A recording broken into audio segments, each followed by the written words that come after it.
Yes. All right. How is everybody? You good? Hell yeah. For those of you, a couple of things I should say. One, I'm a comedian, so don't take anything I say too seriously. And secondly, I use bad words. So if you think bad words should be censored, cover your heads. All right? So how the fuck are ya?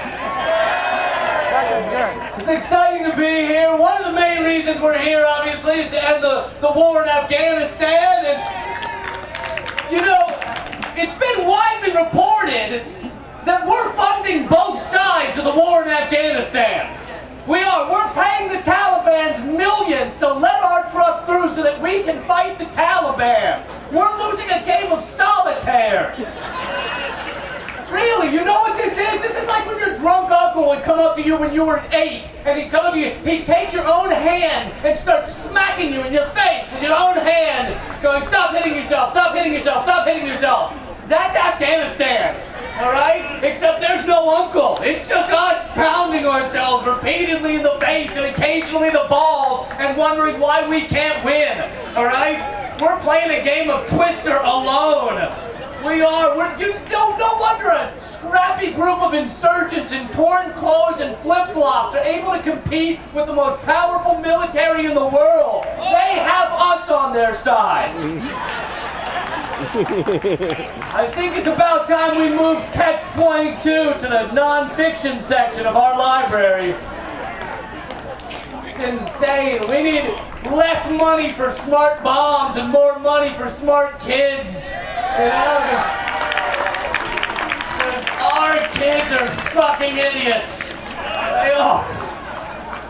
Here's an idea. I know it's insane, but what if we taught kids American history that actually happened? I know it's crazy, but enough of this bullshit like, oh, the settlers met the natives and they shared squash and it was delicious. When kids grow up being lied to, they grow up to become douchebags. It's a proven fact, you know? Let's tell kids the truth. The settlers slaughtered the natives because the settlers had guns and Satan on their side, and the natives had dream catchers. All right?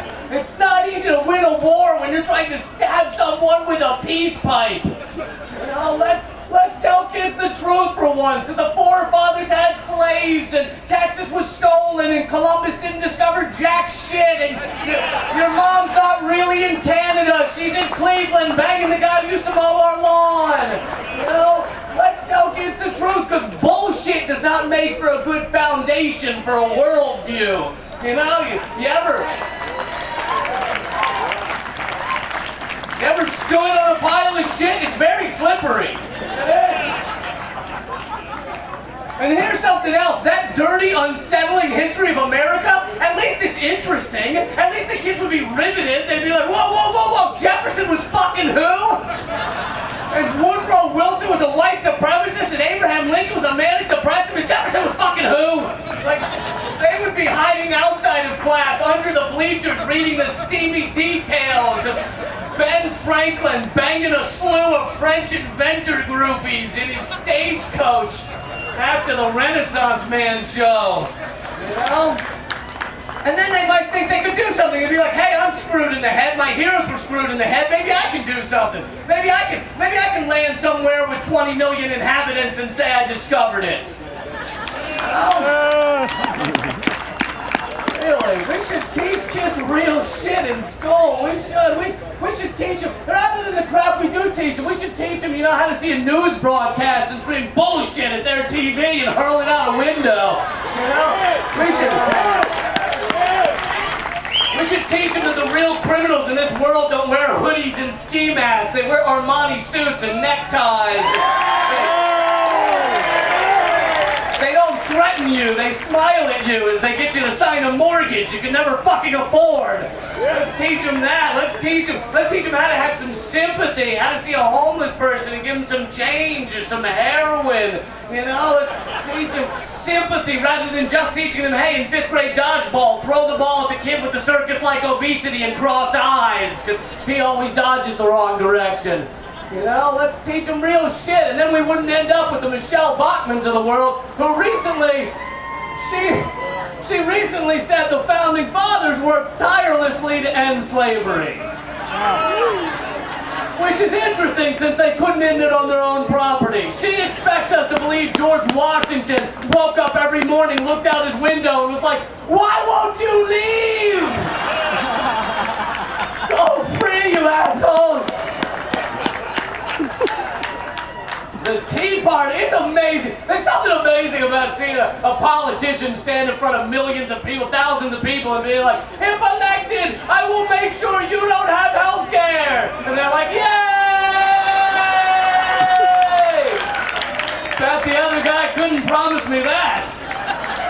I mean, look, bullshit and propaganda are everywhere, but there's certain areas of people that are so good at believing this shit. There's certain areas that still believe Saddam Hussein caused 9/11, and President Obama was actually a Kenyan, and President Bush was actually elected, and not just that Jesus was the Son of God, which if that's your religion, that's fine, but also that he was white and Christian and a good freedman capitalist, you know? These are the type of people where if you told them Jesus was a dark-skinned hippie Jew with no money, they would punch you in the face and run away screaming like you just told them Taylor Swift was in the Communist Party, you know? They have to believe Jesus was white, right? Because God made man in his image. So if Jesus wasn't white, that means God's not white. And if God's not white, oh fuck. White people are in for some medieval style payback. I'm talking gremlins on our faces and scorpions up our asses. And nothing to watch on TV but the Winter Olympic curling finals. Nothing to listen to but Kesha. You know? Not even over speakers. She's in the room. She's in the room for eternity. It's ugly. It is. And they're all against gay marriage, which, are you fucking insane? Gay marriage doesn't harm anyone, you know? What's harming people is straight couples getting married and having 78 kids. You know? If you want to get married, but if you want to have a kid over like 2 or 3, I think it should be voted on by the rest of us. In a case-by-case basis. So if you want to fire 14 kids into this world out of your semi-automatic assault vagina, you know, they better be quality people. They better be top of the line, right? We don't need any more douchebags, numbnuts, dipshits, ass clowns, jerk-offs, dickheads, and dingleberries. Those positions are filled. Thanks for applying. It's right down the street at the TGI Fridays, you know? There's no point in giving birth to a walkie-talkie in an iPhone world. Oh, and all these climate change deniers, like watching the Republican debate, and I'm not saying either side's great on this shit, but watching the Republican debate with they deny climate change, they deny evolution, which, here's the thing though, if you were on that stage with that many cross-eyed, knuckle-dragging Walmart greeters, you'd probably deny evolution too. How advanced do you think mankind would look? Yeah, the climate change thing, you know, it doesn't matter how close they say the major effects of global warming are, it doesn't change the way we behave, really. Because like 10 years ago, they were like, it's 100 years away, and everyone's like, well, I personally will be dead by then, who gives a shit? Now they're like, we're wrong, it's 20 years away, and everyone's like, we'll invent giant air conditioners by then. Now they're like, people in California are on fire! And we're like, they probably live in a really fiery area. They're probably storing dry stuff in their homes, like old magazines and elderly people. You know, don't come banging on my door every time some little shit goes down. Oh, Indonesia's underwater. Well, tell them to fucking get up and move to Outernesia. Really, just because their little country goes underwater, I gotta stop using plastic bags? It's bullshit. Can't they pull themselves up by their bootstraps? Isn't that where we get our bootstraps made? They have lots of them. They have lots of them. And while we're on the topic, we have to watch every polar bear drift out to sea in a fucking ice cube. They're dumb animals. Move south, you assholes. They can't figure out the game plan. The birds figured out. Follow the geese, Magellan.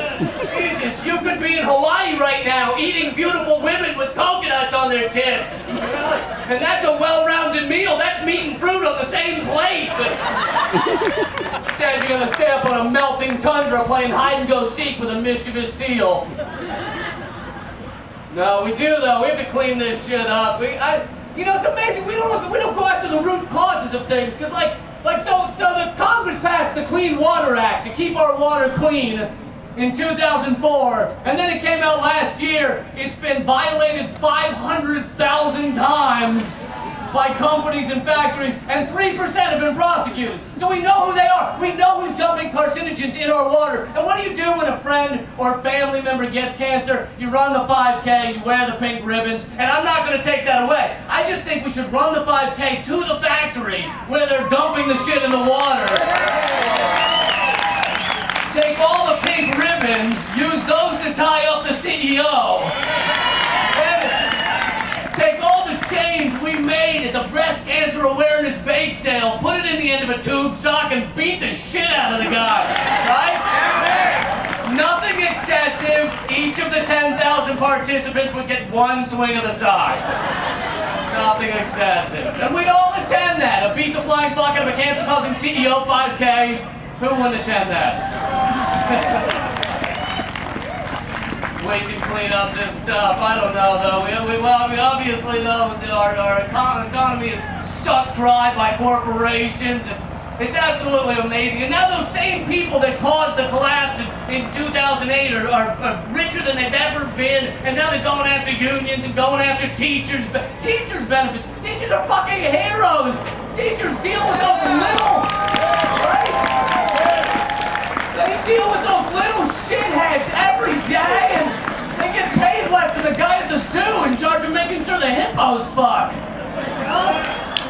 Really? You're gonna go after them? And a fair wage should be the easiest debate in the world. I don't care. I don't care where you work. I don't care if you have to clean up turds out of the corner of the turd factory.